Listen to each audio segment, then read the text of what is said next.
War is a Racket by General Smedley D. Butler. Read by D.S. Harvey.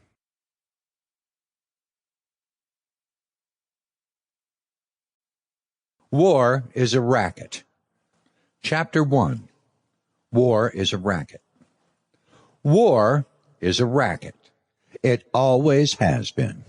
It is possibly the oldest, easily the most profitable, surely the most vicious.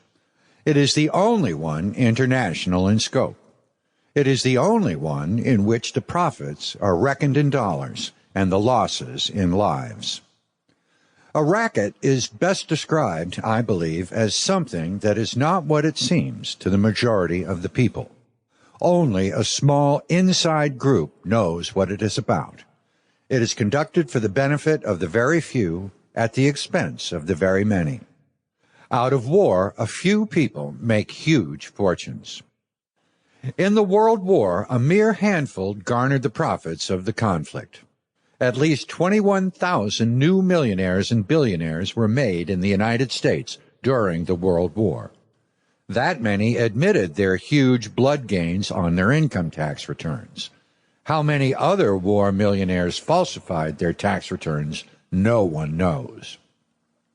How many of these war millionaires shouldered a rifle?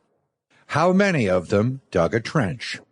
How many of them knew what it meant to go hungry in a rat-infested dugout? How many of them spent sleepless, frightened nights ducking shells and shrapnel and machine gun bullets? How many of them parried a bayonet thrust of an enemy? How many of them were wounded or killed in battle? Out of war, nations acquire additional territory if they are victorious. They just take it. This newly acquired territory promptly is exploited by the few, the self-same few who wrung dollars out of blood in the war. The general public shoulders the bill.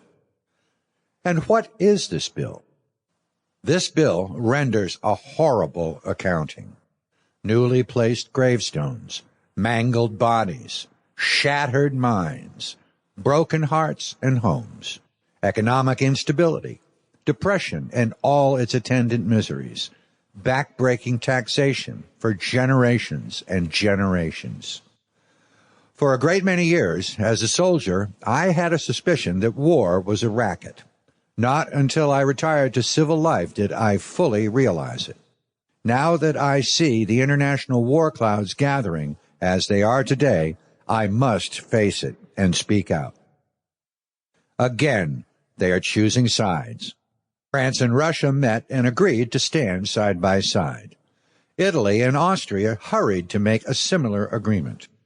Poland and Germany cast sheep's eyes at each other, forgetting for the nonce, one unique occasion, their dispute over the Polish corridor.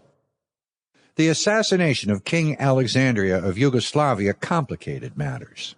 Yugoslavia and Hungary, long bitter enemies, were almost at each other's throats. Italy was ready to jump in, but France was waiting. So was Czechoslovakia. All of them are looking ahead to war. Not the people, not those who fight and pay and die, only those who foment wars and remain safely at home to profit. There are 40 million men under arms in the world today, and our statesmen and diplomats have the temerity to say that war is not in the making. Hell's bells! Are these 40 million men being trained to be dancers? Not in Italy, to be sure.